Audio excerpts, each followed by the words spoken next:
எலியா சொல்ற வார்த்தை, ஆகாபுக்கு சொல்ற வார்த்தையை வாசிக்கலாம். 17:1. கீலேயாத்தின் குடிகளிலே திஸ்பியனாகிய எலியா ஆகாபை நோக்கி, என் வாக்கின்படியே அன்றி இந்த வருஷங்களிலே பனியும் மழையும் பெய்யாதிருக்கும் என்று இஸ்ரவேலின் தேவனாகிய கர்த்தருக்கு முன்பாக நிற்கிற நான் அவருடைய தீவினை கொண்டு சொல்கிறேன் என்றார். ஆமென். கண்கள் கூட பரிசுத்த ஆவியானவரே, எலியா சொன்ன வார்த்தையே ஆண்டவரே, அவர் என்னுடைய வாக்கின்படி அல்லாமல் இனி இந்த தேசத்துல மழையே பெய்யாது என்று சொல்லி ஆண்டவரே சோதர ஆகாப்புக்கு ஒரு சேலஞ்ச் பண்ணினாரியா. ஆண்டவர் இதன் மூலமா எங்களோடு நீர் பேசும் உங்களுடைய வார்த்தையை நாங்கள் கற்றுக்கொள்ள எங்களுக்கு உதவி செய்யுங்க. உங்களுடைய நாமம் மேம்பட எங்களை வழி நடத்தும். இயேசுவின் நாமத்தோட நல்ல பிதாவே, ஆமென். இது ஆகாப்பு கிட்ட எலியா சொல்ற ஒரு வார்த்தையை நம்ம வாசிக்கிறது. அப்போ எலியா எப்படிப்பட்ட ஒரு வைராகியம் இருந்தால் தேவன் நான் சொன்ன வார்த்தை கேட்பார் என்ற தைரியம், விசுவாசம். அப்போ அந்த அளவுக்கு விசுவாசம் ஒரு மனிதனுக்கு வந்தால் தேவன் நம்முடைய ஜபத்தை ஆண்டவர் கேட்பார். ஆண்டவரே நான் இப்படி ஜெபம் பண்ணியிருக்கேன், அதற்கு எதுக்காக? இந்த ஆகாப்பு யாருன்னு நிரூபிப்பதற்காக எலியாவை தேவன் பயன்படுத்துகிறார். எலியாவை தேவன் பயன்படுத்துறார். அதுல பாருங்க 18ஆம் அதிகாரம். அப்போ இவர் சொன்ன மாதிரி 3 வருஷம் மழை இல்லை. எத்தனை வருஷம் இல்ல? 3 வருஷம் மழை கிடையாது. அதே இது 18ஆம் அதிகாரத்துல 40க்கு மேல நம்ம வாசித்து பார்த்தோம்னா அங்கு இதே ஆகாப்புக்கு எலியா என்ன சொல்றாரு பாருங்க. வாசிங்கம்மா 18ஆம் அதிகாரம் 1 ராஜாக்கள் 18:40. அப்பொழுது எலியா அவர்களை நோக்கி, நீங்கள் பாகாலின் தீர்க்கதரிசிகளில் ஒருவனும் தப்பிப்போகாதபடி அவர்களை பிடியுங்கள் என்றான். அவர்களை பிடித்த போது எலியா அவர்களை கீழே கீசு மாற்றங்களிலே கொண்டு போய் அங்கே அவர்களை வெட்டி போட்டான். பின்பு எலியா ஆகாபை நோக்கி, நீ போதனம் பண்ணப்படும் பெருமலையின் இறைச்சல் சத்தம். அது எத்தனாவது வசனம்? 41 கவனமா பாருங்க. பின்பு எலியா ஆகாபை நோக்கி, நீ போதனம் பானம் பண்ணும் பெருமலையின் இறைச்சல் கேட்கப்படுகிறது என்றான். பாருங்க, எலியா ஆகாப் பார்த்து என்ன சொல்றாரு? ஐயா, நீ மழை வரப்போகுது. அப்ப முதல் 3 வருஷம் மழை பெய்யாதுட்டாரு. 3 வருஷம் மழை இல்லை. அதுக்கு அடுத்து அந்த ஆகாப்புக்கு நிரூபிக்கிறதுக்காக சொல்றாரு. என்ன சொல்றாரு? ஆகாப்பே, மழை வரப்போகுது, நீ என்ன செஞ்சுக்கோ, சாப்பிட்டுட்டு உடனே ஜீவனை காப்பாத்துறதுக்கு இந்த இடத்தை விட்டு போய்க்கோ, மழை வரப்போகுது. அந்த வாக்கியத்தை இன்னொரு வாசிங்கம்மா. பெருமழையின் இரைச்சல் கேட்கப்படும். அப்போ சத்தம், மழை பெய்கிறது முன்கூட்டியே எலியாவுக்கு தேவன் வெளிப்படுத்துகிறார். மழை வரப்போது அவனுடைய சத்தத்தை நான் உணர்கிறேன்.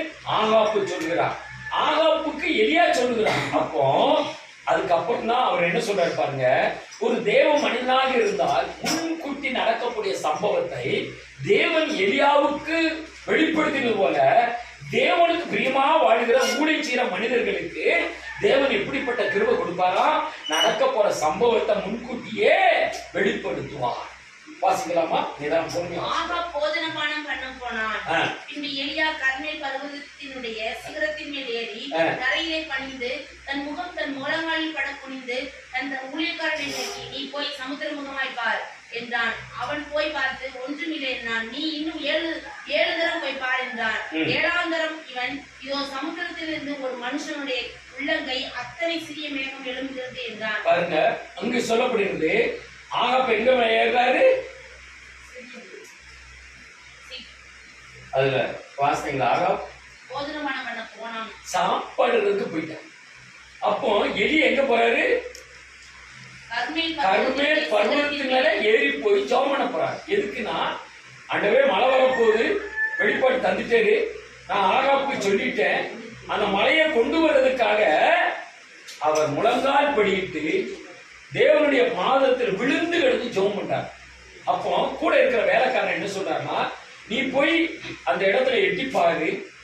அப்படியே போய் இவர் ஜெபம் பண்ணி ஒரு தடையா போயிட்டு வந்து சொல்லலாம், ஐயா எதுவுமே வரல, எந்த அடையாளமே தெரியல, எந்த அறிகுறி தெரியல அப்படின்னு சொல்லி 6 தடை போய் பார்த்துட்டு வந்துட்டு மழை வரல அப்படின்னு எலியாவுக்கு சொல்றார். ஆனா எலியா விடாம தொடர்ச்சி ஜெபம் பண்ணிக்கிட்டே இருக்கார். என்ன செய்யறாரு? தொடர்ச்சியா ஜெபம் பண்ண. எதுக்கு? ஆகாப்புட்ட சொல்லியாச்சு, மின்னலும் மழையும் வரப்போகுதுன்ற அடையாளத்தையும் சொல்லியாச்சு. அப்ப அதை நிறைவேறணும்னா ஜெபம் பண்ணணும். எலியா எத்தனை தடவை ஜெபம் பண்றாரு? முழங்கால் படிட்டு 6 தடவை ஜெபம் பண்ணியும் அந்த மேகத்தினுடைய அடையாளம் எதுவுமே வரல. அப்ப வேலைக்காரன் போய் பார்த்துட்டு ஐயா வரல அப்படின்னு 6 தடவை வந்து சொல்லிட்டாரு. 7வது தடையும் சொல்றாரு, நீ இப்ப போய் பாருன்னு சொல்லும் பொழுது 7வது தடவை போய் பார்த்துட்டு வரும் பொழுது கையளவு மேகம் எழுப்பி வர்றதை பார்த்துட்டு வந்து எலியா கிட்ட அந்த வேலைக்காரி சொல்லுகிறதை பார்க்க முடிகிறது. அப்போ ஒரு சம்பவம் நடக்கணும் அப்படின்னா அதை நிறைவேற்றுவதற்கு 7 தடவை எலியா ஜெபம் பண்ணினார் பாருங்க. அப்போ ஆகாப்புக்கு சொல்லிட்டாரு, மழை வரப்போது, ஐயா நீ சாப்பிட்டு போய்க்கோ, மின்னல் மழை, இடி மின்னல் மழை வரப்போகுது அப்படின்னு நீ போய்க்கோ அப்படின்னு சொன்ன பிறகு அதை நிறைவேற்றணும்னா எலியா தேவ சமூகத்திலே மன்றாடி கேட்கிறான், ஆண்டவரே உங்களுடைய நாமத்தை நான் சொல்லிட்டேன், அதை செயல்படுத்தணும்னு சொல்லி கேட்கிறான். 7 முறை ஜெபம் பண்ண பிறகு கையளவு மேகத்தை வருகிறதை அங்கு வந்து அந்த வேலைக்காரன் சொல்லுகிறதை பார்க்கணும். அது அடையாளம் என்ன? அந்த மழை வருவதற்கு அடையாளமாக கையளவு மேகம் எழுப்பி வருகிறது. அப்போ நம்மளும் சில காரியங்கள் தேவனுடைய சுவிசேஷத்தை ஒருத்தங்களுக்கு சொல்லியாச்சா, ஒருத்தங்களுக்கு ஜெபம் பண்ணியாச்சா, ஆண்டவரை பத்தி சொல்லியாச்சா, அவங்களை பல தடவை நம்ம என்ன செய்யணும், அவங்கள வாட்ச் பண்ணி அழைச்சு பார்க்கணும். கூப்பிட்டு என்ன செய்யணும், வாங்க உங்களுக்கு ஆண்டவர் நன்மை செய்வார், நீங்க பெற்றுக்கொண்ட நன்மையை இழந்துடாதீங்கன்னு சொல்லி நம்மளால அவங்களுக்கு எத்தனை முறை சொல்ல முடியுமோ சொல்லி பார்க்க வேண்டிய கடமை நம்ம செய்ய வேண்டியது. அவங்களுக்காக இப்ப நம்ம டிராக்ஸ் உடைய கொடுத்தோம், யாரை சந்திச்சு ஜெபம் பண்ணிட்டு வந்துட்டோம், அவங்க பேரெல்லாம் இழிச்சு வந்திருக்கோம். வீட்டுல உட்கார்ந்து நம்ம யாரெல்லாம் சந்திச்சோமோ அவங்களுக்கு எதுக்கெல்லாம் ஜெபம் பண்ணமோ அந்த தேவ சமூகத்துல மறுபடியும் நம்ம ஏறெடுத்து ஜெபம் பண்ண வேண்டிய கடமை.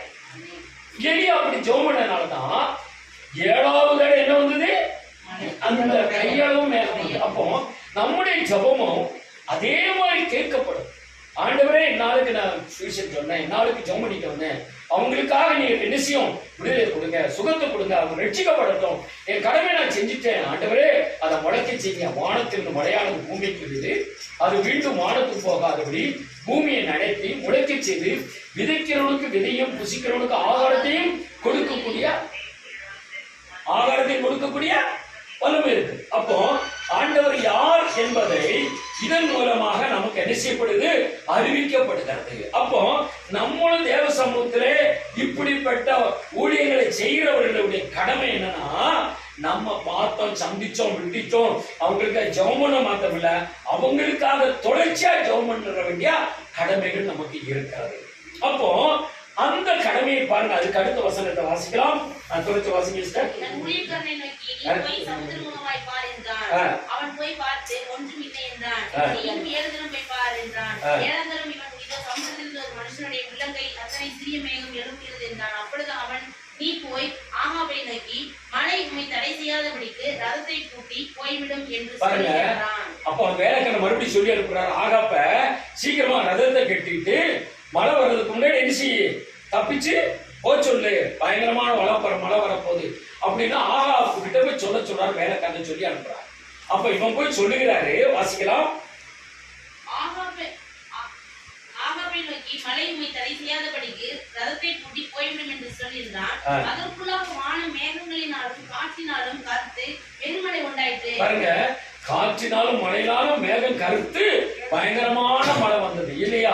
இப்ப நமக்கே தெரியும், மழை மூட வந்துச்சுன்னா மழை வரப்போகுது, மேகம் இருட்டு வந்துச்சுன்னா மழை இருட்டுட்டு வரப்போகுது, அங்க மூடிட்டு கிடக்கு, இங்க மூடி இருக்கு, நம்ம சொன்னோம் இல்லையா? அன்னைக்கு எலியா அதே மாதிரி சொல்றாரு, ரதத்தை பூட்டிட்டு நீ போயா, உன்னை தப்பிச்சுக்கோ, மழை வரப்போகுது, அதிகமா மழை வரப்போகுது, நீ மழையில சிக்கி கஷ்டப்படாதுன்னு சொல்லி அனுப்புறாரு. இவன் போகிறாரு. போருங்க, தொடர்ச்சி அவர் பாருங்க, அவர் ரதத்தை கட்டி போறதுக்கு முன்னாடியே மழையும் வந்துட்டு. அப்போ பாருங்க, நம்ம சிலவங்களை எச்சரிக்கிறோம், ஐயா உன் ஜீவனை காப்பாத்திக்கோ. ஆகாப்பு சொல்றாரு எலியா பார்த்து, என்ன சரியா, எலியா வந்து ஆகாப்பு பார்த்து சொல்றாரு, என்ன செய்யறாரு, மழை வரப்போகுது, இடிமின்னல் வரப்போகுது, மேகம் கருத்து வந்துருச்சு, நீ இந்த ரத்தத்தை பூட்டிட்டு போன ரொம்ப நேரமா சொல்லிட்டாரு. ஆனா 7 முறை அவன் ஜெபம் பண்ணி அந்த கையளவு மேகத்தை பார்க்க வேண்டி வர யாரும் போகல, ஆகாப்பு அந்த இடத்தை விட்டு போகல. இது என்ன அர்த்தம்? கீழ்ப்படியாமை. நம்ம சுவிசேஷம் சொல்லி ஜெபம் பண்ணிட்டோம்னா அவங்க கீழ்ப்படியாம இருந்தா சிக்கி சீரடைய வேண்டியதான். சிக்கி அந்த ஆக பாருங்க, அவர் சொல்லிட்டாரு, மழை வரப்போது தப்பிச்சு போய்க்கோ, ரத்தத்தை கட்டி போ அப்படிங்கிறப்ப நம்ம போய் சொல்லியாச்சு, தேவனை தேடி ஆலயத்துக்கு வா, உனக்கு சுகம் கிடைக்கும், நிரந்தரமா காப்பாத்திக்கோ, இல்லைன்னா அடுத்ததுக்கு நான் உத்தரவாதம் கிடையாது. ஆண்டவர் யாரும் ஒண்ணு நிரூபிச்சாச்சு. 3 வருஷம் மழை கிடையாது, சொன்ன மாதிரி மழை இல்லை. இப்ப மழை வரப்போகுது, மின்னல் அடையாளம் எனக்கு காமிச்சிட்டாரு ஆண்டவர், வான மேகத்தை குறிச்சு அடையாளமா எனக்கு வெளிப்படுத்திட்டாரு.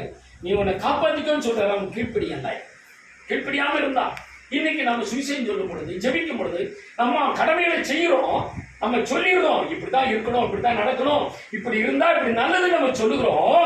அவங்க கீழ்ப்படியாமல் கிடந்தா இந்த எலியா சொன்னப்பறே பாருங்க, ஆகாப்பு ரதத்தை கட்டி போங்களுக்கு முன்னாடி என்ன வந்துட்டு மழை, பெருமழை வந்துட்டு சீக்கிக்கிட்டா மழைக்குள்ள. இதே மாதிரி நம்ம காப்பாத்திக்கோன்னு சொல்லி அவன் கீழ்ப்படியலனா, இந்த ஆகாப்ப போல கீழ்ப்படியாமல் இருந்தால் சிக்கி சீரழிய வேண்டிய. அதுக்கு அடுத்து என்ன நடக்குன்னு பாருங்க, வாசிக்கலாம். ஆகாப் ரதத்தில் ஏறி இஸ்ரேலுக்கு போனான். கர்த்தருடைய கை எலியாவின் மேல் இருந்ததினால் அவன் தன் அறையை கட்டிக்கொண்டு இஸ்ரேலுக்கு வரமட்டுமாக ஆகாபுக்கு ஓடினான். பாருங்க, இந்த ஆகாப்பு ரதத்துலதான் போறாரு. எலியா தேவனுடைய மகன், அவருடைய மேகஸ்தம்பமானது இவரை மூடிக்கொண்டது. ரதத்துக்கு முன்னாடி எலியா என்ன செஞ்சு எங்க போய் சேர்ந்துட்டாரு? ஓடினோம். அப்ப இவனை விட பவர் யாருக்கு ஜாஸ்தி? எலியா ரதத்துல போல. ரதத்துல யார் போறா? ஆகாப் போறா. அப்போ ஆகாப் ராஜாவை போய் அவன் வேகமா போய் தன்னை காப்பாத்தி கொள்ள முடியல. ஆனா கொடை இல்ல, ஒண்ணு இல்ல, யாரு எலியா கிட்ட ஒண்ணுமே கிடையாது. ஆனா மேகஸ்தம்பம் அவருக்கு என்ன செய்யுது? பகலிலே மேகஸ்தம்பம், இரவிலே அக்னி ஸ்தம்பம். அப்ப மேகஸ்தம்பம் தேவனுடைய மகனை தூதனை போல பாதுகாத்துக் கொள்கிறது. அப்போ நீங்களும் நானும் ஆண்டவரை பத்தி சொல்லிட்டு வரோம், ஜெபம் பண்றோம், சுவிசேஷத்தை அறிவிச்சு இப்படி இரு, இப்படி நட, இப்படி உங்களுக்கு சுகம் கிடைக்கும், இப்படி காப்பாத்திக்கன்னு சொல்றோம். கீழ்ப்படியாமல் போனா அவங்க சிக்கிக்கிடுவாங்க. நம்மளை சுவிசேஷம் சொல்லி அவங்களுக்காக பிரயாசப்பட்ட நம்மளை யார் காப்பாத்திடுவா? தேவனுடைய மகிமை மேகஸ்தம்பமானது நம்மளை காப்பாற்றி கொள்ளும். நம்ம கடமை முடிஞ்சிச்சு. ஆனா அவனுக்கு முன்னாடி, ஆகாவுக்கு முன்னாடி எலியா என்ன செய்யா? அந்த எங்க போயிட்டாரு? இஸ்ரேல் தேசத்துக்கு போய் சேர்ந்துட்டார். அப்போ சிக்கிறது யாரு? கீழ்ப்படியாம போன எங்க சிக்கணும்? மழையில சிக்கி சீரழியணும். கீழ்ப்படியாம ஆண்டவருடைய சத்தத்தை கேட்டு ஒருத்தன் கீழ்ப்படியாமல் வீண்டு ஆண்டவருக்கு முக்கியத்துவம் கொடுக்க வேண்டிய இடத்துல கணம் கொடுக்காமல் போனா அவன் நிலைமை என்ன ஆகும்? சிக்கி சீரழிய வேண்டியது. இதே பாருங்க, அதே 2 ராஜாக்கள் 4-5 அதிகாரத்துல அங்கு பாருங்க, நாகமான் குஷ்டரோகம்னு ஒண்ணு வரும். எல்லாருக்கும் தெரியும் சம்பவம்.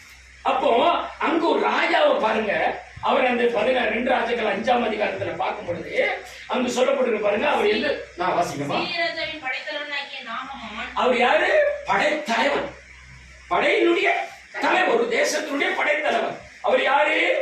வாசிக்கமா? சீரிய ராஜாவின் படைத்தலைவனாகிய நாகமான் என்பவன் தன் ஆண்டவரிடத்தில் பெரிய மனுஷனும் எண்ணிக்கையுள்ளவனுமாய் இருந்தான்.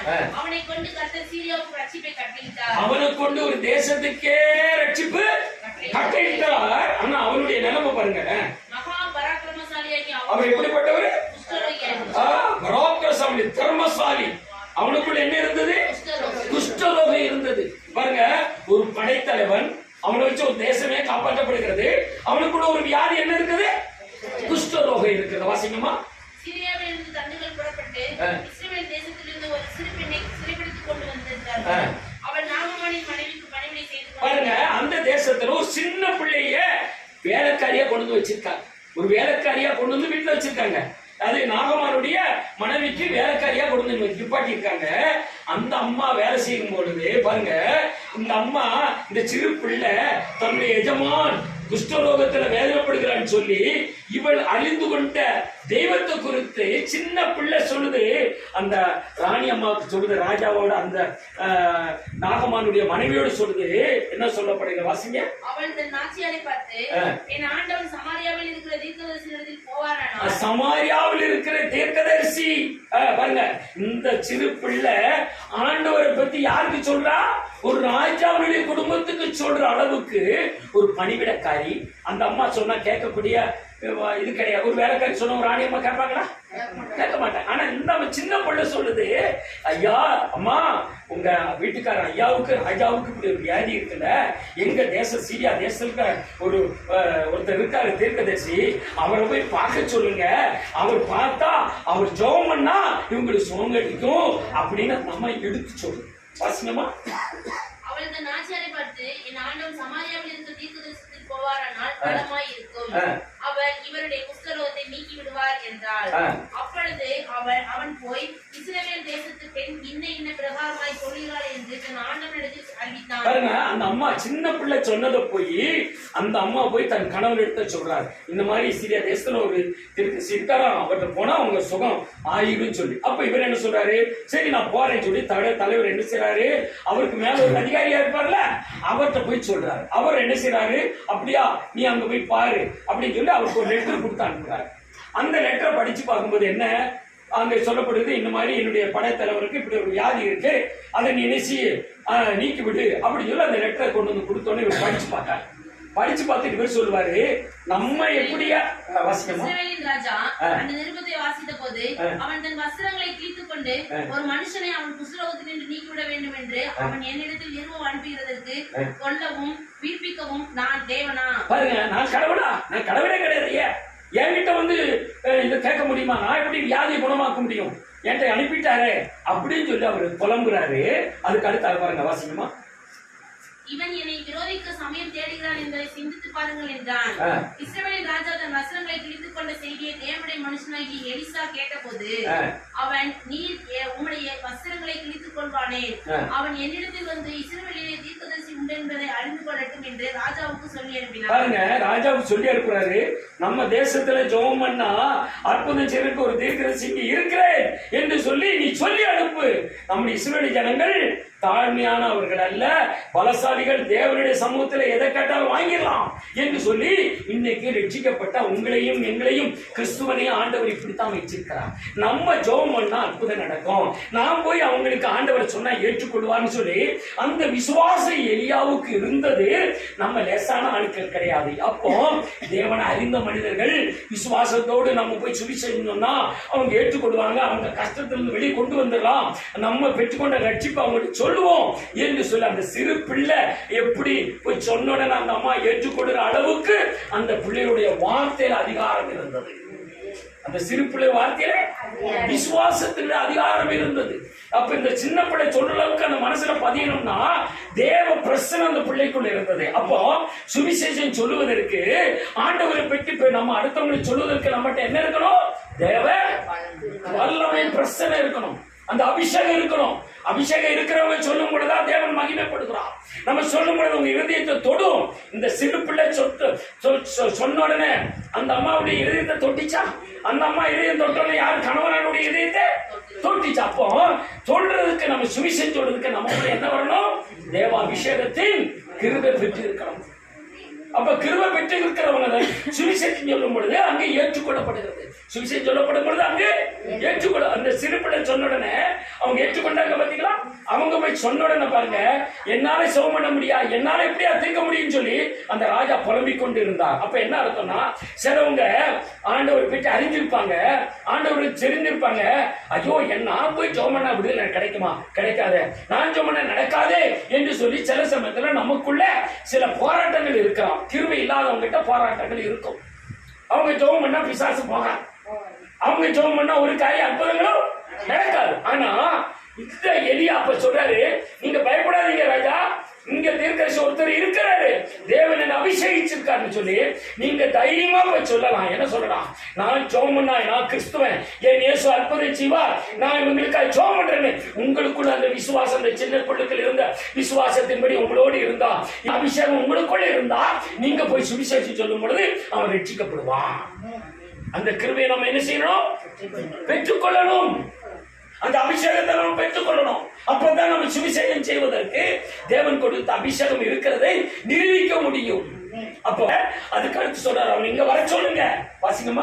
எலிசா கேட்டபோது அவன், நீர் உடைய வஸ்திரங்களை கிழித்துக் கொள்வானே, அவன் என்னிடத்தில் வந்து இஸ்ரவேலிலே தீர்க்கதரிசி உண்டு என்பதை அறிந்து கொள்ளட்டும் என்று ராஜாவுக்கு சொல்லி அனுப்பினான். அப்படி நாகமான் தன் குதிரைகளோடும் தன் ரதத்தோடும் வந்து எலிசாவின் வாசற்படியிலே நின்றான். அப்பொழுது எலிசா அவனிடத்தில் ஆள் அனுப்பி, நீ போய் யோர்தானில் 7 தரம் ஸ்நானம் பண்ணு, அப்பொழுது உன் மாம்சம் மாறி நீ சுத்தமாவா என்று சொல்ல சொன்னான். பாருங்க, அப்ப அனுப்புறாரு, அவன் இங்க வர சொல்லுங்க, நாகமானுங்க வர சொல்லுங்க. அவர் படைத்தலைவரோ என்ன செய்ய ஒரு படையோட வந்து நிக்கிறார், வந்து வாசல்ல நிக்கிறாரு. இவர் படைத்தலைவர் இவர் என்ன நினைச்சிட்டாரு? இவை காலில் விழுந்து வாங்கய்யா ராஜாவே என்று சொல்லி அழைப்பார் நினைச்சுட்டான். ஏன்னா அவன் படைத்தலைவர் இல்ல பாத்தீங்களா. ஆனா எலியா உள்ள தேவன் கொடுத்த வல்லமை அவனுக்குள்ள இருக்கிறபடினால் அவர் வெளியே வரல. அவர் வந்து வரவேற்கவே கிடையாது. வாசல்ல வந்து யார் நிக்கிறா? வேலைக்காரி. அவர் நிக்கிறாரு. நாகமான் வந்து நிக்கிறாரு. படைத்தலைவரோடு வந்து நிக்கிறாரு. அங்க பாருங்க, அப்படித்தான் இருக்கும் பாருங்க. யார் வந்து நிக்கிறாமா? நாகமான் வாசப்படியில புறப்பட்டு கடுங்கோபம் கொண்டு புறப்பட்டு அதுக்கு முன்னாடி அப்பொழுது எலிசா அவனிடத்தில் ஆள் அனுப்பி, நீ போய் யோர்தானில் 7 தடவை ஸ்நானம் பண்ணு. முன்னாடி என்ன செய்றாரு? படையோட வந்து வாசல்ல நின்னாரு. அப்படியே நாமான் தன் குதிரைகளோடும் தன் ரதத்தோடும் வந்து எலிசாவின் வாசப்படியில் நின்றார். பாருங்க, எங்க வந்து நிக்காரு? எலிசாவின் வாசப்படி, வீட்டு வாசலை காக்க வச்சுட்டார். ஏன்? தேவ அபிஷேகம் உங்களுக்குள்ள இருந்தா, நீங்க ஜெபிக்கிற ஜெபம் உங்ககிட்ட அபிஷேகம் இருந்தா, நீங்க கொடுக்கிற வசனங்கள், நீங்க கொடுக்கிற ஜெபங்கள் அவங்க வந்து காத்திருந்து பெற்றுக்கொள்ள வேண்டிய அவசியம். காரணம் எதை வர வைக்குது? உங்களுக்கு இருக்கிற அபிஷேகம், உங்களுக்கு இருக்கிற வல்லமை, தேவ பிரசனம் உங்களை தேடி வர வைக்கும். தேடி வர வச்சு பாத்தீங்களா? அந்த அபிஷேகம் எப்படி அந்த எலியாவுக்குள் இருந்தபடினா, அவ்வளவு பெரிய படைத்தலைவர் வந்து நிற்கும் பொழுது இவர் நினைச்சிட்டாரு, நம்ம போன உடனே வரவேற்பாரு, நம்ம நினைச்சுவாரு மேல காலத்தோட ராஜான மதிப்பறியாத கிடைக்கும் நினைச்சான். அங்க மதிப்பறியாதைய இல்ல, கிடைக்காது. ஏன் அப்படின்னா அவங்ககிட்ட இருக்கிற வியாதி ராஜா தலைவர் தான், பெரிய ஒரு படைத்தலைவர் தான். ஆனா அவனுக்குள்ள என்ன இருக்கு? வியாதி இருக்கு. அந்த வியாதி குணப்படுத்தினா தேவ மனிதனாக ஒருவேளை இந்த தேசத்துல கஷ்டப்படுறவங்க, பிரயாசப்படுறவங்க, பல வியாதிகள், போராட்டங்கள், பிசாசின் பிடிகள் இப்படி சிக்கிறவங்க, உங்களுக்குள்ள அபிஷேகம் இருந்தா உங்க வீட்டு வாசல வந்து நீங்க காத்துட்டு. அப்ப அதுக்கு காரணம் என்னது? அது நமக்குள்ள இருக்கிற தேவ வாயத்தருக்கு சொல்லுங்கம்மா. நான் சொல்லித்தரேன் மறுபடியும். புரியல? வாயத்தருக்கு சொல்லுங்க. சாப்பிடலையா? சாப்பாடு வேணும், வாங்கி தர சொல்லுவோம். உணர்ந்தீங்கன்னா, நான் பேசுறது புரிஞ்சா நீங்க திருப்பி பதில் சொல்லணும். அப்போ அது என்ன இருந்தா தேடி வரும்? அபிஷேகம் இருந்தால் தேடி வருவாங்க. அப்போ அபிஷேகம், ஊழியத்தினுடைய அபிஷேகம் தேவ மகிமையினால் நிரப்பப்பட்டு இருக்கிறது. ராஜா வந்து நிக்கிறார். அப்ப அவர் சொல்றாரு, நீ என்ன போய் 7 தடவை எங்க செய்ய? யோர்தான் நதியில 7 தடவை ஸ்நானம் பண்ணு. பாருங்க, அங்கு 7 தடவை எலியாடுறது நிரூபிக்கும்படியாக ஆகாப்புக்காக ஜெபம் பண்ணினார். இங்க எலி 7 தடவை போய் நீ முங்குங்கிறாரு. 7 தடவை போய் எழுதுல முங்கு, ஸ்நானம் பண்ணு, முங்கிட்டு வா, தண்ணீர போய் என்ன கழுவுங்கிறாரு. அப்ப இவர் என்ன நினைச்சாரு பாருங்க, அந்த உடனே நம்மளை வரவேற்று தடவி தொட்டு தடவுனோன்னு நம்ம வியாதியெல்லாம் குணமாயிரும் நான் நினைச்சு வந்தேன். எங்க தேசத்துல இல்லாத தண்ணியா இவர் சொன்னோன்னு நான் போய் குளத்துல இந்த யோர்தான் நதியில 7 தடவை முங்குறதுக்கு அப்படின்னு முறுமுறுக்குதான். என்ன செய்யறாரு? எரிச்சல் அடைகிறான். நம்ம சுவிசேஷம் சொல்லி ஒருத்தங்க ஜெபம் பண்ணி விடுதலை கிடைச்சுன்னு நீங்க அவங்களுக்கு நம்ம ஆலோசனை சொல்லுவோம், இப்படி எல்லாம் செய்யுங்க, இப்படி எல்லாம் இருங்க, நடங்கன்னு. அவங்களுக்கு என்ன செய்வாங்க? பிடிக்காது, எரிச்சல் வரும், கோபம் வரும். சுகம் பெற்றுட்டோமே, இனி எதுக்கு நம்ம ஆண்டவரை தேடணும்? அப்படி ஒரு குரூப் இருக்கும். சிலவங்க நினைச்சிருந்திருப்பாங்க, நம்ம போன உடனே இப்படி எளிமையாயிரும் அப்படிங்கிற வந்து மாதிரி நிற்பாங்க. ஆனா தேவன் இருதயத்தை பார்க்கலாம். தேவன் என்ன பார்க்கறாரு? இவனுக்கு சுகம் கொடுத்தா உட்படுவானா? இவன் சுகம் கொடுத்தா ஒழுங்கா நம்மகிட்ட இருப்பானா? இல்ல கர்த்தருடைய நாமத்தை தூசிக்கிற மாதிரி நடந்து கொள்வானா என்பதை தேவன் அறிந்துதான் ஒன்று சொல்லுவாங்க. தெரியுமா? பாத்திரம் வரைஞ்சு என்ன பண்ணணுமா? சத்தமா சொல்லுமா? அவங்களுக்கு மட்டும்தான் தெரியும், மற்றவங்களுக்கு யாருமே தெரியும். பாத்திரம் வரைஞ்சு பிச்சை.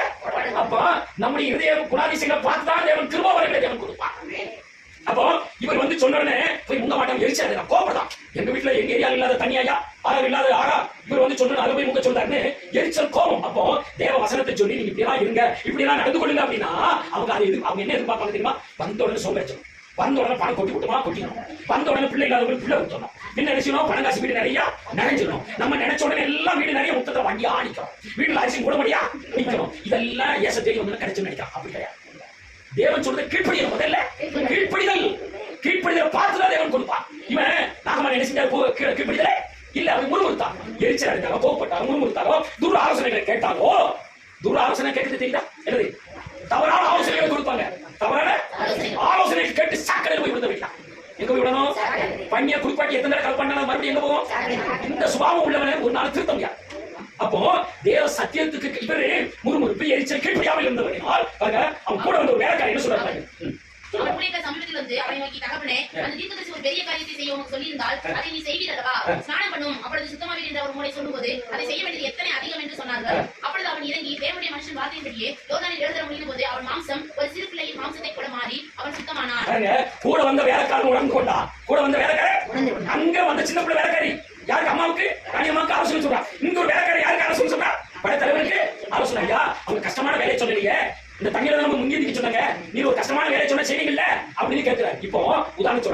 நம்மள ஒரு யாதிஸ்தவி ஜோம் பண்ணுன்னு வச்சுக்கோங்க. நம்ம சொல்றது அவங்க கீழ்ப்படியான்னு வச்சுக்கோங்க. ஏமா இப்படி இருக்கு நல்லது இப்படி நடக்குது. அதே ஒரு டாக்டர் 1 லட்சம் ரூபாய் கொண்டு வா, உன போட்டோ எடுக்கணும், எக்ஸ்ரே எடுக்கணும், அது நோய் எடுக்கணும்னு சொன்னா பணம் காசு எங்கேயாவது உருட்டி பறிக்க வட்டிக்கு வண்டியா கொண்டு போய் கொடுத்து அவன் சொல்றதெல்லாம் கேட்பான். யார் சொல்றத? பணம் கொடுத்து அவன் சொல்றதை கேட்பான். பணம் கொடுத்து நம்ம அவன் சொல்ல கேட்பான். ஆனா சுகம் பெற்றா ஆண்டவரை தேடிவாங்க. ஐயா தொடர்ச்சியா ஆலயத்துக்கு நீ வந்தா உனக்கு நிரந்தர சுகம் கிடைக்கும், நிரந்தர விடுதலை கிடைக்கும், உன் பிரச்சனை எல்லாம் மாறும், தேவனுடைய ஆலயத்துக்கு வா அப்படின்னு சொன்னா அசெப்ட் பண்ணுவாங்க, முறுமுறுப்பாங்க, கேவலமா பேசுவான், ஒரு மாதிரி எரிச்சுவாங்க, நம்மள வேண்டாம் இருப்பா சில காரியங்களை செய்வாங்க. ஆனா பணம் காசு கொடுத்து வண்டி பிடிச்சு போனா இங்க இருந்து கிலோமீட்டர் கணக்கு நினைச்சுவோம் வண்டி பிடிச்சு போவோம். அங்க போய் அந்த மருந்து காசு செலவழிச்சு போனோமா கிடைக்குது. அது 1 மாசம் 2 மாசம் இவங்க கிட்ட இருந்து எவ்வளவு குடலை உருவ முடியுமோ அவ்வளவு காசை உருவிட்டு கடைசியில் சொல்லுவா என்னால முடிஞ்சதெல்லாம் பார்த்துட்டேன். அடுத்தது அந்த ஒரு டாக்டருக்கார அவர் பாருங்க, அவர் இதுக்கு அடுத்த ஸ்டெப் பாப்பாரு. இங்க ஏற்கனவே இருக்கிறதெல்லாம் குடலாம் உருவிட்டா ஒண்ணுமே கிடையாது. அடுத்த டாக்டர் கிட்ட போகும்போது இந்த வீட்டுல அடுத்த குடலை என்ன செய்யணும்? உருவன் நிலம் காசை பணம் கொண்டு போய் அடை வைக்கணும், இல்ல விற்கணும், என்னைக்காவது செஞ்சு காலில் இப்போ 1.5 லட்சம் ரூபாய் ஒரு பவுன். எத்தனை லட்சம் ரூபாய்? 1.5 லட்சம் ரூபாய். இல்ல கிடக்கிற கால் கிடக்கிற மூக்கில் கிடக்கிற புள்ள காலில் கிடக்கிற எல்லாத்தையும் கட்டு போய் என்ன செய்ய வேண்டியதாக்கு. இதுக்கெல்லாம் ரெடி. இந்த ஆலயத்துல வந்து கொஞ்ச நேரம் உட்காந்து ஜபத்தை கழியா, வசனத்தை கழி, ஏசு உங்களுக்கு சுகம் கொடுப்பார், ஏசு உங்களுக்கு அற்புதம் செய்வார், இப்படியே காரங்க சொல்றதை கேளுங்கன்னு சொன்னா கேட்கறதுக்கு மனசே இல்ல. இதுக்கு தலையெழுத்தா இவங்க இங்க உபாசப்படை ஏற்பாடு உதாரணம் சொல்றேன். ஐயா உபாசப்படை நடத்துற வச்சுக்கோங்க. உபாசப்படை யாருக்காக நடத்துறாரு? இவர் கொண்டாட்டிக்குள்ள நல்லா இருக்கிறதுக்கா? இவர் கொண்டாட்டிக்குள்ள நல்லா இருக்குன்னா இவர் வீட்டுல பிரசங்கம் பண்ணிக்கலாம், இவர் வீட்டுல உபாசம் போட்டு ஜெபம் பண்ணலாம். ஏன்னா 20 கிலோமீட்டர் அங்க இருந்து நீங்க உபாசம் பண்ணணும். யாருக்காக? சபை விசுவாசிகளுக்காக. யாருக்கு? சபை யாருக்கு? விசுவாசி கிடையாது, விசுவாசிகளுக்கு. யாருக்கு? விசுவாசிகளுக்காக இவர் பாசி போட்டு குடலை காய போட்டு இங்க வந்து மேல அலேலையா கத்துனா 10 மணிக்கு வர வேண்டிய நம்ம எத்தனை மணிக்கு வருவோம்? 12 மணிக்கு. ஆமே. யாருக்கு சுகம் கிடைக்கும்? எப்படி சுகம் கிடைக்கும்? உங்களுக்கு விசுவாசிக்கு என்ன பிரச்சனை வருது? எப்படி விடுதலை கிடைக்கும்? சுகம் இல்லாத எங்க வந்து படுத்து கிடக்கணும்? ஆலயத்துல வந்து படுத்து கிடக்கணும். அப்போ அதுக்கு கீழ்ப்படிந்ததுனால் அவன் போய் எழுதுறாது. அவன் சொல்ல என்னோட கீழ்ப்படியாம அப்பயே கீழ்ப்படியில. ஆனா ஒரு சின்ன பையன் சொன்ன உடனே வேற கலைஞர் கீழ்ப்படி மூணு அவனுக்கு 7 தடவை. எத்தனை தடவை? 7 தடவை. ஒரு தடவை சபைக்கு வந்துட்டு போனா மட்டும் விடுதலை கிடைச்சிட்டு சுகம் கிடைச்சிட்டு ஆறான சுகம் பெற சந்தோஷம் சமாதானம் வந்ததில்ல. அந்த காத்து கொள்ளனா தேவனை தொடர்ச்சி அவன் என்ன செய்யணும்? தேடணும். அப்போ இந்த நாகமானுக்கு 7 தடவை முன்ன பிறகு சுகம் என்ன செஞ்சிச்சு? கிடைச்சிச்சு. நம்ம ஆலயத்துக்கு வந்தால் சுகம் பெற்றுக்கணுமா, சமாதான சந்தோஷம் நிரந்தரமா பெறணுமா, தேவனுடைய ஆலயத்துக்கு வர விஷயப்படாது. என்ன பண்ணக்கூடாது? அசட்டை பண்ணக்கூடாது. அது அசட்டியா பேசக்கூடாது, கேவலமா பேசக்கூடாது. நம்ம சௌகரியத்துக்கு வெளியே வரல. அவர் என்ன நினைச்சாரு? நம்மளை பார்த்தோட வெளியே வந்து நிற்பாரு. ஊழியக்காரங்க சொன்னதான் நம்ம பார்வைக்கு என்ன தோணும்? ஏன் நம்ம போடுற காணிக்கை தானே சாப்பிடுறாரு மனுஷனுடைய எண்ணம். நம்ம கொடுக்குற ரசமாத்திர தானே வெள்ளச்சாட்டு கொடுப்பாரு, போட மாட்டாரு, அன்றரை கூடாது. இதுக்கெல்லாம் யார் கொடுக்குற காணிக்கை நம்ம நினைக்கிறோம்? விசுவாசிக்க நம்ம கொடுக்கிற காணிக்கை தானே அவருக்கு வைக்கப்படுது. ஒரு நாள் அல்ல. கர்த்தர் அவர்களை போஷிக்கிறார், ஆசீர்வதிக்கிறார். அப்ப பிடிக்கலையா? காகத்தை கொண்டு போஷிக்கலையா? சாரி பார்த்து விதவைக்கு ஆகாரம் கொடுக்கும்போது அந்த இடத்துல நம்ம போஷிக்கலையா? தேவன் அவங்க நினைச்சாரு எந்த ரூபத்துல வராமல் போஷிக்கலாம், எந்த ரூபத்திலாவது நன்மை நடக்கும். நம்ம தவறான எண்ணத்துக்கு வரக்கூடாது. நம்ம கொடுக்கிற காணிக்கை தான், நம்ம கொடுக்கிற தசம்பாகத்துல தான் அவர் நினைச்சாரு. வண்டி விட்டாரு, தும்மடி போட்டாரு, காணிக்கை வைக்கிறது எல்லாம் தவறு. ஊழியை செஞ்சு படைக்கலாம்னு சொல்றாரு. அப்போ ஊழியக்காரங்களை போஷிக்கிறது யாரு? தேவன். நம்ம கொடுக்கிற காணிக்காங்க. அப்போ நாகமன் பாருங்க நிறைய சாமான கொடுத்து வச்சிருக்கிறார். என்ன ஐயா என்ன சோகம் எடுத்துச்சு. அவர் அதுக்கு அடுத்து என்ன சொல்றாரு? அந்த சின்ன முடிச்சலாம். அப்பொழுது அவள் தன் கூட்டத்தோட எல்லாம் தேவனுடைய மனுஷனுக்கு திரும்பி வந்து அப்பொழுது அவன் இறங்கி தேவனுடைய மனுஷன் வார்த்தையின்படியே யோர்தானில் 7 தடவை முழுகின போது அவன் மாம்சம் ஒரு சிறு பிள்ளையின் மாம்சத்தை போல மாறி அவன் சுத்தமானான். அப்பொழுது அவள் தன் கூட்டத்தோட எல்லாம் தேவனுடைய மனுஷனிடத்துக்கு திரும்பி வந்து அவனுக்கு முன்பாக நின்று இதோ இஸ்ரவேலில் இருக்கிற தேவனை தவிர பூமி எங்கும் வேற தேவன் இல்லை என்பதை அறிந்தேன். நாகமன் சொல்றாரு பூமியில இந்த கடவுள் மாதிரி இன்னொரு கடவுளே இல்லை. அப்ப என்ன அவருடைய ராஜா அந்த படைத்தலைவர் எத்தனை டாக்டர் பார்த்துப்பாரு, எத்தனை வைத்தியரை பார்த்துப்பாரு, எவ்வளவு காசு செலவழிச்சு பார்த்துப்பாரு, எங்கேயுமே குணமாகல. இயேசு தேவன் சொன்ன ஒரு வார்த்தையில ஒரு செகண்ட்ல தண்ணியில முங்கன என்ன போச்சு? குணமாயிடுச்சு. ஞானஸ்தானம் எடுக்காதவங்க ஞானஸ்தானம் எடுத்துக்கொள்ளணும். மூலிகை எடுத்துக்கொண்டா சில பிரச்சனைகள் நம்ம உடம்பை விட்டு வெளியே போகலாம். யாராவது ஞானஸ்தானம் எடுக்காதவங்க எடுக்காதவங்க என்ன செஞ்சணும்? எடுக்கணும். எடுக்காதவங்களுக்கு ஆலோசனை கொடுங்க. அப்போ தேவன் பாருங்க சொன்ன வார்த்தைக்கு கீழ்ப்படிஞ்சா அப்பயே நிரந்தர சுகம், நிரந்தர சுகம். அப்ப அவரா அங்கெல்லாம் அலைஞ்சு பிறகு அவர் அலைஞ்சு எத்தனை வருஷம் அழைச்சிருப்பாரோ எவ்வளவு நாள் கொடுக்கல. ஆனா அலைஞ்சு பிறகு கஷ்டத்தை உணர்ந்து ஐயோ சொன்னது 3 வருடம் சுகமாயிடுச்சு. இவ்வளவு நாள் இந்த காசு பணத்தை நம்ம எங்கெல்லாம் செலவழிச்சோம், எத்தனை டாக்டர் பின்னாடி, எத்தனை வைத்தியர் பின்னாடி, எத்தனை மனுஷன் நம்ம அசட்டை பண்ணோம், நம்ம சொன்னதெல்லாம் கீழ்ப்படியாம அலைஞ்சோமே என்று சொல்லி வேதனைப்பட்டான். வேதனைப்பட்டு உண்மையான தெய்வத்தை அறிந்து கொண்டான். இப்படிப்பட்ட தெய்வத்தை நான் அசட்டை பண்ணிட்டேன். எலியா பார்த்து வந்து தேடி வந்து சொல்லுறான். யாரை தேடி பார்த்து? தேடல. அவன் சுகத்தை பெற்றுக் கொண்டே தீர்க்கிறான். வெளியா வந்தான் எதிர்பார்த்த அந்த 7 மனிதனை தேடி வர்ற அளவுக்கு தேவன் அந்த கிருபையை எலியாமை வைத்திருக்கான். அப்ப ஊழியர்கள் செய்ய உங்களுக்கு எனக்கும் தேவன் கிருபை கொடுத்தா நம்ம வீட்டை சுற்றி யார் தேடி வருவா? அறியாத ஜனங்கள் இயேசு பற்றி எனக்கா ஜெபம் பண்ணுங்க, எனக்கா ஜெபம் பண்ணுங்க, எனக்கா வேண்டுதல் செய்ய கொடுங்க, எனக்கா ஆண்டவரை ஜெபம் பண்ணுங்க சொல்லி சொல்ற அளவுக்கு நம்ம கிருபையை நம்ம சேகரிச்சு வச்சிருக்கோம். நம்ம வீட்டுல பண வசதி இல்லாம இருக்கான், சரியான வீடு இல்லாம இருக்கான், என்கிட்ட நம்ம ஒரு சமுதாயத்தில் தாழ்த்தப்பட்டவங்க போல மற்றவங்க பாவிக்கு தெரியும். ஆனா எலியாவுடைய அந்த ராஜாவுடைய பாவிக்கு எப்படி தெரிஞ்சிருக்கு? ஒரு தாழ்ந்த மனுஷன், ஒரு சாதாரண மனுஷன் மாதிரி தெரிஞ்சிருக்கு. ஆனா ஒரு சாதாரண மனுஷன் கிட்ட என்ன இருந்ததுக்கு தேவ வல்லமை. அப்போ உங்ககிட்டயும் எங்கிட்டையும் ஆண்டுங்க அப்படிப்பட்ட கிருபையை தேவன் கொடுத்திருக்கான். மற்றவங்களுடைய பார்வைக்கு நம்ம அசட்டை பண்ணலாம், நம்ம கேவலமா நினைக்கலாம், ஒரு துப்பு அதாவது ஒரு மட்டமான எண்ணங்களை நினைக்கலாம். ஆனா தேவன் சொல்கிறார் நமக்கு தான் அவர் இறக்கம் காண்பிக்கிறார், நமக்கு தான் அவரு இறக்கம் காண்பிக்கிறது. பாருங்க ஒரு இடத்துல, இந்த இடத்துல நீதிமொழி 17:5 சொல்லப்படுகிறது, ஏழையை அவமதிக்கிறவன் அவர் உருவாக்கினவர் தேவனுக்கு என்ன செய்யறானா அவரை துக்கப்படுத்துறான். அப்போ எந்த ஒரு மனிதனையும் நம்ம மட்டம் கட்டி நினைக்கக்கூடாது, எந்த ஒரு மனிதனையும் கீழ்த்தரமான எண்ணத்துல பார்க்கக்கூடாது. ஒருவேளை சமுதாயத்தில் உலகத்தின்படி உயர்ந்த நிலைமையில் இருக்கலாம், வசதி வாய்ப்பு பணம் அந்தஸ்து உலகத்தில் ஏதோ ஒரு விதத்தில் உயர்ந்தவனா இருப்போம். கீழே உள்ள ஜனங்களை பார்த்து கேவலமா நினைச்சோம்னா ஆண்டவர் நம்மளை என்ன சொல்றாரு பாருங்க. வசனம் 17:5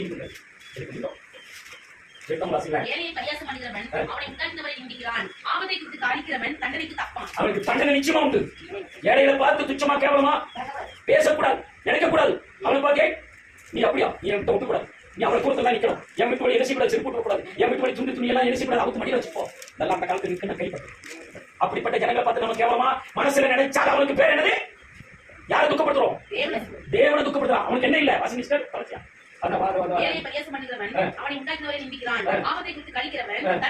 தண்டனை நிச்சயம் உண்டு, தப்பிக்க முடியாது. மற்றவங்களை கேவலமா நம்ம நினைக்கிறோமா? நம்ம வசதி வாய்ப்பில்ல உலகத்தின்படி ஏதோ ஒரு விதத்தில் உயர்ந்திருக்கிறோமா? மற்றவனை தேவன் அவனே ஆண்டவர் தான் படைச்சிருக்காரு. அவனை பார்த்து நம்ம கேவலமா மனசுல நினைச்சாலே தண்டனைக்கு தப்ப மாட்டோம், நிச்சயமா தண்டனை. அப்போ எலியா என்ன நினைச்சிருப்பான்? நம்ம ராஜா எலிசா, அந்த எலிசா அந்த இடத்துல எலியா, அந்த இடத்துல எலியா, அந்த இடத்துல எலிசா. எலிசாவை பார்த்து என்ன நினைச்சிருப்பாரு? ஒரு அசால்ட்டா நினைச்சிருப்பார். ஆனா அவன் சொல்லுகிற எலிசா சொன்ன வார்த்தைக்கு கீழ்ப்படிஞ்ச பிறகுதான் சுகம் கிடைச்சது. அப்போ நீங்களும் நானும் தேவன் கொடுத்த கிருபையை என்ன செய்யக்கூடாது? அசட்டையா நினைக்கக்கூடாது. அந்த கிருபையை பெற்றுக்கொண்டவங்க தான் தேவ சமூகத்துல ஊழியம் செய்ய முடியும். தேவ சமூகத்துல அதே பாருங்க இன்னொரு இடத்துல அதே பிலிப்பியர் 4:2 என்ன சொல்லப்படுகிறது? தேவனுடைய ஊழியம் செய்யுங்கிற பேரு ஜீவ புஸ்தகத்தில் எழுதப்படுமா? பிலிப்பியர் 4:2 வாசிக்க சொல்லு பாருங்க. தேவனுடைய ஊழியத்தை செய்கிறவருடைய பேர் எங்க இருக்கும்? வாசிக்குமா? பிலிப்பியர் 4:2